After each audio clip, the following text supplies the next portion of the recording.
I'm the president's wife. Don't lump me in with bottom feeders like you. Upon marrying, I moved in with my mother-in-law, who dumped all the housework on me and treated me like a slave. I had a bad feeling the first time we met to announce the marriage. She clearly doted on her son, and she didn't seem too fond of me. However, as soon as she learned we needed to move near my husband's hometown for his job transfer, she became very friendly and kind. She then started suggesting that we live with her at my husband's family home. She talked about supporting me and keeping a reasonable distance while adjusting our lives together. I appreciated her approach, and considering there was no rent to pay, I agreed to move in. But as soon as we started living together, she began looking down on me. She only harassed and bullied me when it was just the two of us. In front of my father-in-law and husband, she was the perfect wife and mother, never breaking that facade. It was hell from the moment they left for work. I was yelled at and berated daily, and it almost broke me. Feeling near my limit, I decided to consult someone. As a result, things started moving quickly. My father-in-law came home pale-faced and told my mother-in-law the company might go bankrupt. In the midst of her panic, he managed to say, "What have you done?" I am Hannah, a 29-year-old housewife. I work from home while living with my in-laws, having moved into this environment upon marriage. Originally, I had a bustling career. After graduating from college, I joined a company as a new employee and led a fulfilling life, gaining knowledge and experience while busy with work. I met my husband, Ken, at work. Although we were the same age and started the same year, we worked for a large trading company with different initial assignments, so we didn't recognize each other at first. However, a few years after joining the company, we ended up working on the same project, and that's when we started working together as colleagues for the first time. Ken was an excellent salesperson. His friendly smile and lively way of speaking were strong assets in sales, but more than anything, people bought into his personality. As we worked together, we became friends and started going out for meals and drinks after work. Ken was someone who enjoyed eating, drinking, laughing, and could engage in both fun and serious conversations. As we spent time together, we were drawn to each other, and when Ken suggested, "Let's be a couple," we started dating and soon moved in together. We were both busy, so living together didn't always mean having the same daily routine. But coming home to the same house, sharing everyday life, and supporting each other made our time together enjoyable. Because we were busy, living together seemed crucial. If we had been living separately, we might have drifted apart or forced ourselves to spend time together, which could have ruined things. So, when Ken got a job transfer and proposed, I felt I had no choice but to go with him. He was sent to establish a new branch for business expansion, along with other top talents. The distance to the headquarters was a bullet train ride away. It was uncertain whether he would return to the headquarters or rise up at the new branch. At that time, I was in the planning department at the headquarters, and there was no chance of transferring to the new branch, even if I wanted to. That's probably why Ken proposed at that time, saying, "Even if Hannah continues to work at the headquarters, I want to make sure there's a place for her." He probably felt that if we went into a long-distance relationship, it might end in a breakup. So, he thought we should at least get married to solidify our bond, suspecting that our relationship couldn't survive the physical distance. So I accepted his proposal and decided to follow Ken. I honestly struggled with the idea of giving up my current career. Yet, I've always believed that no experience goes to waste, so I was able to take a positive view of jumping into a new environment and situation. Fortunately, people at the company who were aware of my situation helped out, and they arranged for me to work from home for a subsidiary early on. I was able to schedule the handover of my work with plenty of time, and it seemed like there would be no major issues on the work front. Ken and I also needed to move forward with our marriage plans. We had to notify both sets of parents and decide on a new home, complete the marriage registration, and handle all the associated paperwork. We had to manage all this during the weekends. My parents' house is about an hour away by train from where I live now, and I went to notify them of our marriage decision quite soon. My parents are still active in their careers and tend not to interfere in their children's lives, including mine. They have always told us to take responsibility for your own life and live happily. I know they would help out in a real crisis, but usually, they don't expect much from me and we hardly communicate unless necessary. It might seem like a hands-off relationship, but it works for us. So, when Ken and I went to announce our marriage, after some formal conversation, it just turned into a normal dinner and ended in a pleasant atmosphere. By the way, we don't want a wedding ceremony. I have no longing for a bridal gown, and the thought of squeezing in preparations among our busy schedules makes me feel dreary. Most guests would likely be colleagues anyway, so we figured we might as well not bother with a ceremony. I told my parents this and they said, "Do as you wish," which was a relief. However, since there won't be a wedding, we'll have to find another time to arrange a meeting between Ken's parents and mine. That's because Ken's family is a bit far. Almost closer to his transfer location. That's also part of why Ken was chosen for the new team. His hometown is nearby. Ken's dad runs a business, and my parents are also working. With all our work, various tasks, and limited time, we thought it best to arrange a meetup after things settle down. For now, I have successfully reported to my parents. Next up is Ken's side. We decided to take an early train on a weekend day and visit Ken's family. Once the greetings were done, we planned to look around the area where the new branch was being set up and then return home the same day. We decided to focus on house hunting some other time when we could really dedicate the necessary time to it. Led by Ken, we reached a large single-family home. I felt a deep sense of nostalgia thinking this was where Ken had grown up, but I was still a bit nervous. "Welcome home, Ken. Come in, please make yourselves comfortable." Ken's parents greeted us at the door. His mother was visibly thrilled to have Ken back home. As an only child, he must have been very cherished.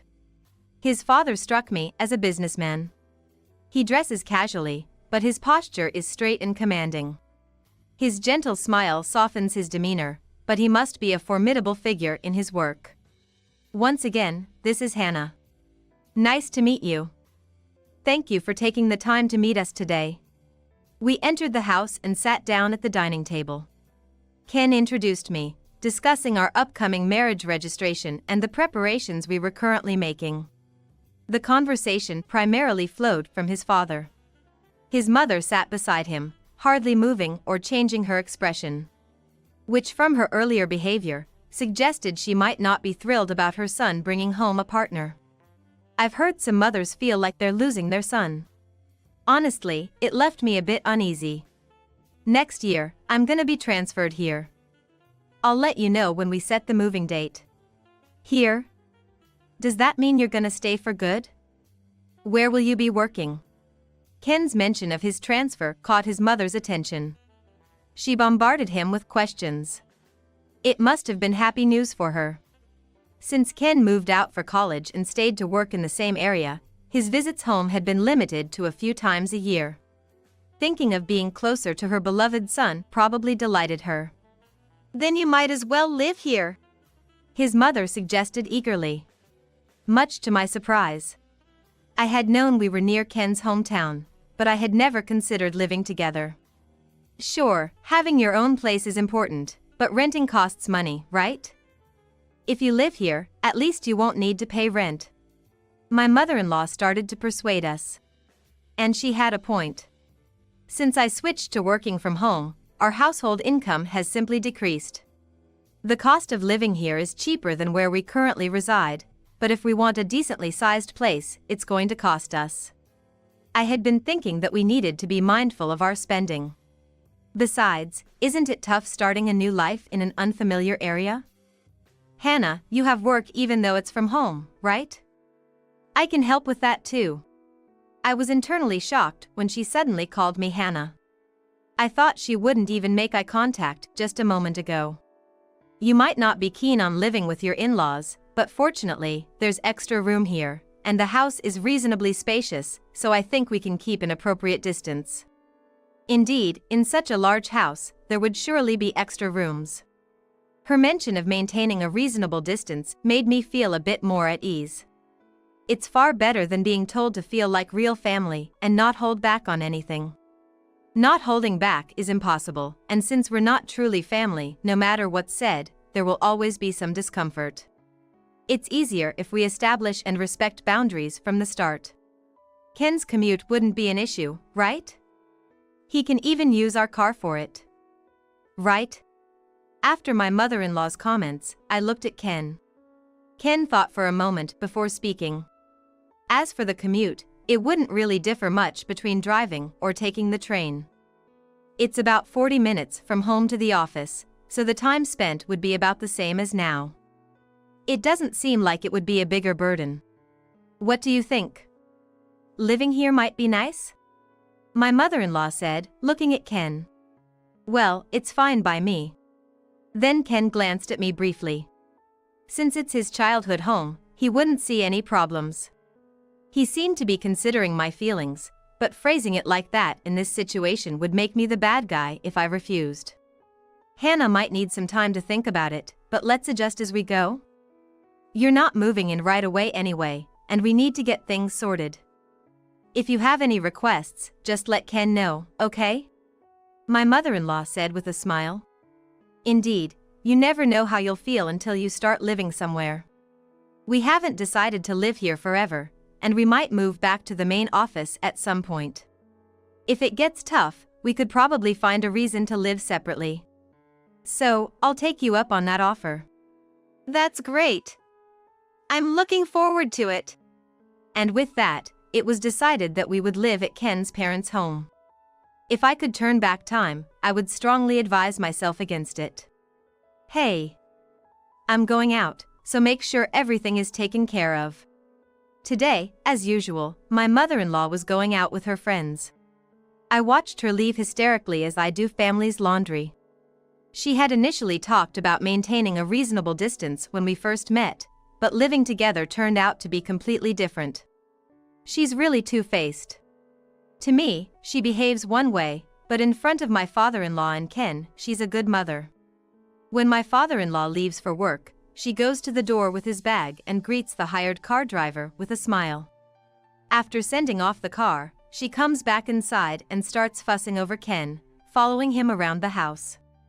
Ken can manage to get ready on his own, but my mother-in-law constantly chases after him. When Ken leaves, he always says, "This is fine, no need to see me off." This has been the case since we lived together. Our work times were slightly different, and we were both busy in the morning with preparations and chores, so a quick "I'm off" sufficed. He used to say he felt rushed if someone saw him off, so I definitely don't go to the door.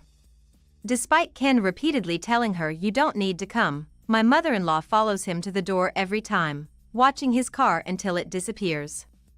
After seeing off her beloved son and satisfied, she returns inside and transforms. "How long are you going to be washing those dishes, you slowpoke? There's laundry and cleaning to do too." She swears at me and barks out orders loudly. When I first saw this side of her, I was truly shocked. I thought this must be her true nature and immediately regretted moving in. Daughter-in-law is just a slave. Take perfect care of the house. Your little side job can wait. My mother-in-law had dumped all the housework on me. I was willing to share some of the chores, but I didn't expect to do everything. Moreover, she always finds something to complain about the housework I do. She nitpicked like picking at the corners of a box with a toothpick, making me clean repeatedly and insisting that the dishes weren't clean, forcing me to wash them over and over. However, my mother-in-law was out almost every day, which was the only saving grace. Otherwise, I wouldn't be able to get any work done. Even though I work from home, I need to work during business hours, so interruptions are a problem. But my mother-in-law treats my job as if it's just a hobby and looks down on it, getting extremely angry if I try to prioritize work over housework. At first, I tried to stand up to her.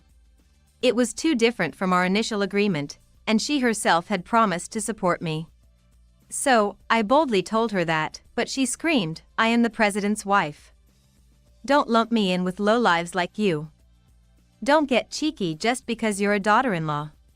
She would just go on and on like that. Whatever I said, she responded with 10 or 20 times more intensity, and it was unbearable to be yelled at for such long periods. So now, I just have to comply. I thought I had a reasonable tolerance for stress from all my years of working, but now I feel like I'm about to break. Being continuously attacked with hysteria and malice day after day is incredibly stifling. The remarkable thing about my mother-in-law is that she never breaks her facade of being a good wife and mother in front of my father-in-law or Ken.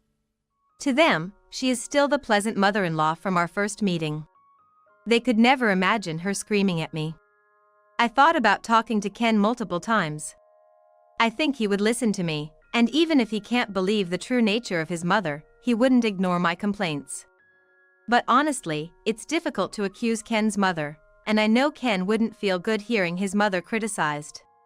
After all, to him, she is a good mother. Even if Ken talked to his mother about stopping the harassment, I can hardly believe she would actually calm down.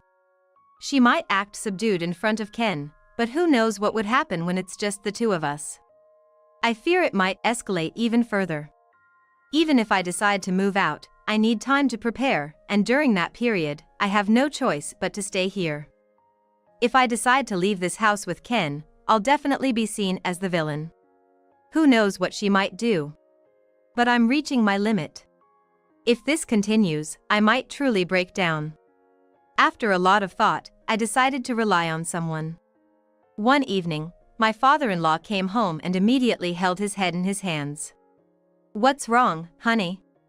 The company might go under." "What? What do you mean?" While I was preparing dinner, my father-in-law and mother-in-law were having this conversation. Ken, who had just gotten home, sensed something was off and listened intently to his father's words. A major client just canceled their contract with us. Our company pretty much revolved around that deal, so now, why all of a sudden? Can't something be done? My mother-in-law clung to my father-in-law as she asked. The sales rep kept being late, and there were ongoing issues with the contracts. I had warned him several times, but it seems nothing was fixed. All that just for this? That's terrible.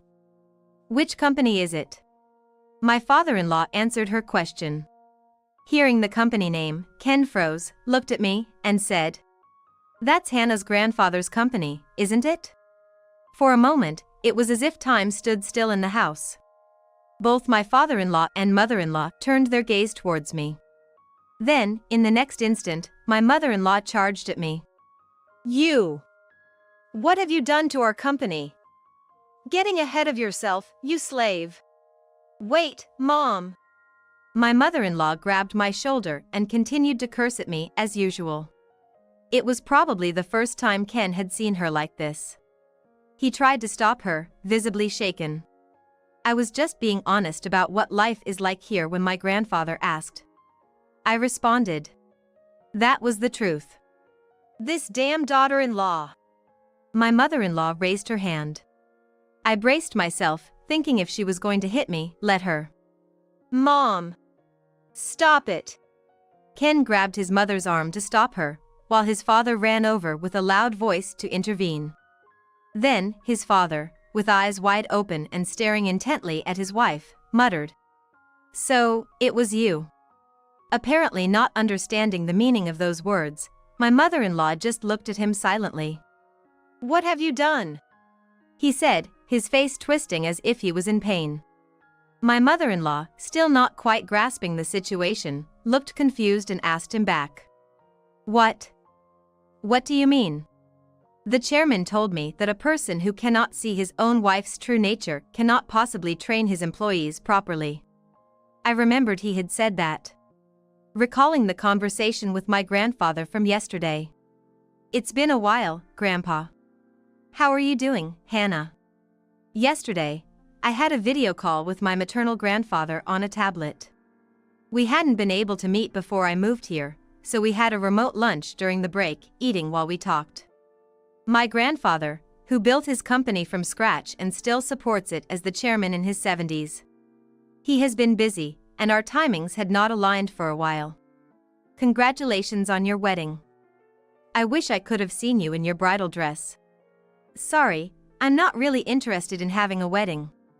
You'll come back here sometimes, right? Let's go out to eat with your husband then. Yeah, I'll let you know when. So, how are things? Are you okay there? My grandfather asked this question knowing there were business between his company and my father-in-law's. When I called to inform him of my marriage, it became clear. He found out where Ken was from, his last name, and that his father owned a company. He had mentioned before, their sales team is a bit off. Because of this, my grandfather had told me. Keep my company, or rather my relationship with Hannah, a secret from the other parent. They won't notice if you keep quiet because our last names are different. As far as I'm concerned, I'm a little uneasy about trusting the other side. If it's just a matter of getting over it, that's fine, but if something happens to you, go talk to Grandpa right away. Whether you call it grandfather's intuition or something else, it turns out he was right. I had mentioned my grandfather's company to Ken, but I never told him about the connection with his father's company. Ken stayed out of his parents' business affairs, so he probably didn't know.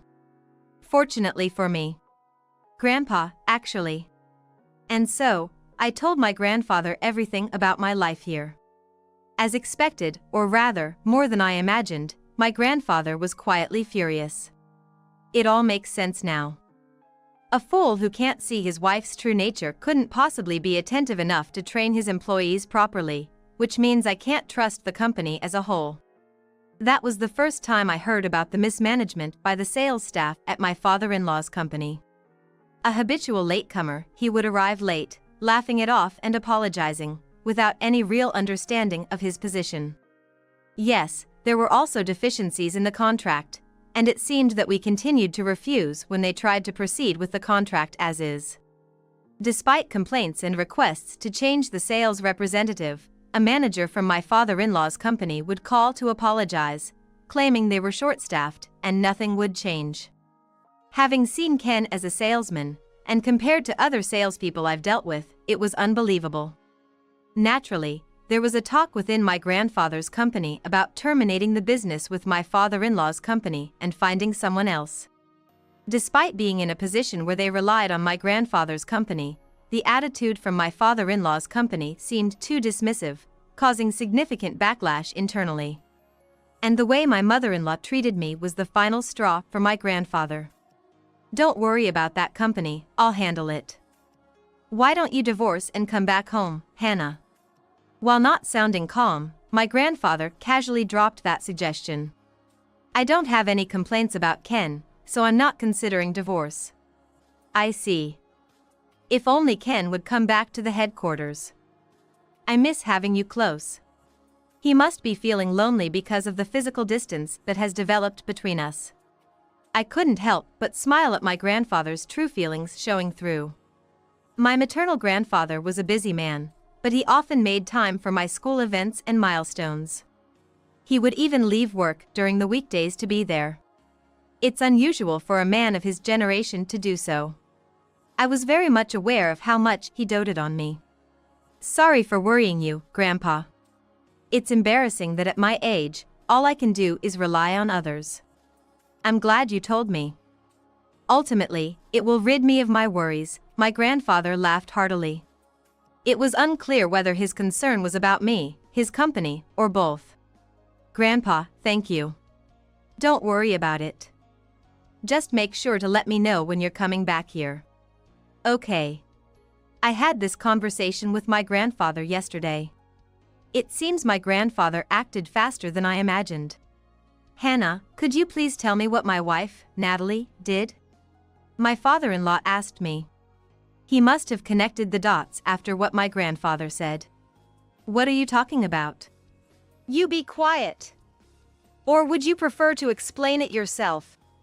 My mother-in-law interjected frantically, but my father-in-law, having understood the situation, sharply reprimanded her. My mother-in-law just shut her mouth, unable to say anything. So, I told them everything. About being referred to as a slave. About being looked down upon by the president's wife because our statuses were different. about having all the housework dumped on me, making it difficult to find time for my job. Even though my mother-in-law went out shopping or to lunch every day, when she came back, she would criticize my cleaning and make me do it again. When I tried to go out for groceries or other errands, she would stop me, saying I shouldn't be out playing. She would check everything I bought. All of these things happened only when it was just the two of us. Mom, you did all that? You really did something terrible. There's no taking this back. Disdain from her beloved son, harsh condemnation from her husband, my mother-in-law looked back and forth between them with eyes that seemed unable to comprehend why she was being cornered. She probably thought her husband and son would be on her side. Hannah, I'm sorry I didn't realize. To think you are the chairman's granddaughter. No, regardless of the company matters, such behavior is unacceptable. I am truly sorry. My father-in-law bowed deeply in front of me. I hadn't intentionally mentioned being the chairman's granddaughter, so it felt a bit awkward, but I was surprised to be apologized to like this by my father-in-law. I couldn't say it was okay or that I forgave them, but I felt slightly lighter. Hannah, I'm sorry, I hadn't noticed. Ken said, looking stunned. Yeah, I couldn't say it either. It's hard to talk about, considering she's my mother. I'm sorry, I should have been more attentive to you. My father-in-law and Ken both bowed their heads to me while my mother-in-law glared at us with a furious expression, grinding her teeth and trembling with anger. It must be infuriating for her to see them both on my side, and unbearable to know that I am the granddaughter of someone she perceived as above her. I hadn't revealed everything yet. And mother has been going out shopping and to lunch every day. Did you know there are piles of designer goods in the back room? My mother-in-law widened her eyes in shock at my words and snapped. How do you know that? Because you told me to clean every room. I'm talking to father-in-law now, could you please be quiet for a moment? What? It might seem presumptuous, but I think you should check the bank balances and credit card statements. Hearing this, my father-in-law turned on his heel to face my mother-in-law. Natalie, bring the passbook and the family credit card. He called her in a low voice, a tone I had never heard him use before. Why? To check. But I haven't updated the passbook much and, well, just bring them. Can we do this later? Ken must be hungry. Bring the passbook and the card now. She clearly didn't want to show them. Though she tried to stall, the firm voice of my father-in-law made her move. She left the dining room and returned with heavy steps, handing over the passbook and credit cards to my father-in-law. He frowned deeply as he opened the passbook. He then held a credit card in one hand and began typing something into his smartphone, likely accessing the online statement service. After staring at his smartphone for a while, my father-in-law let out a long sigh. What is this? In front of him, my mother-in-law had shrunk down, her face pale as if frightened. She must have been squandering the household money she was entrusted with. There are really a lot of stashed designer goods. I think the total amount would be staggering. Leave this house. We're getting a divorce, my father-in-law said in a voice devoid of emotion. My mother-in-law's eyes widened in shock. Impossible, where would I go? Well then, I will give you some money for now. However, I will be seeking alimony, so you better find a place to live and a job quickly. Alimony. Why? Don't you understand? If not, you'll hear from the lawyer later. Ask then. I can't, I just can't. My father-in-law, having lost all patience, was relentless. He took out all the money from his wallet and handed it to my mother-in-law. It must have been about $1,000. He then pulled her by the arm to the bedroom, made her pack her things, and kicked her out of the house. Ken and I were in the dining room, so we didn't see everything, but we could hear my mother-in-law sobbing and muttering as she left. However, my father-in-law didn't hesitate to drive her out and lock the door. And so, the days of being tormented by my mother-in-law ended. Since being kicked out, she has been living alone in a cheap apartment and working part-time. Despite her former status as a company president's wife, she hasn't stopped looking down on other women, which has led to her being ostracized by other part-time workers. Occasionally, she calls Ken to complain, but he has gradually become fed up and either lectures her and hangs up or doesn't answer at all. Her life seems to be filled with hardship and stress, but it's a situation of her own making. After the incident, my father-in-law stayed near my grandfather's company for a while, visiting daily. He demoted the problematic sales representative and, along with the new one, went on an apology tour to the chairman, who is my grandfather, the president, and other directors in relevant departments. Thanks to these efforts, the cancellation of the contract was retracted, and they agreed to a new contract, as I heard from my grandfather. There were many issues, but the recovery actions were deemed commendable. Ken and I are still living with my father-in-law. Now that the source of much stress, my mother-in-law, is gone, I have been able to live more freely and relax both mentally and physically. Recently, I found out I am pregnant. Ken, of course, as well as my father-in-law, my parents, and my grandfather, are all delighted and very caring about my health. Currently, we're using household services and consciously taking it easy. As we watch the new life growing, we look forward to the day our family will grow, enjoying these happy days.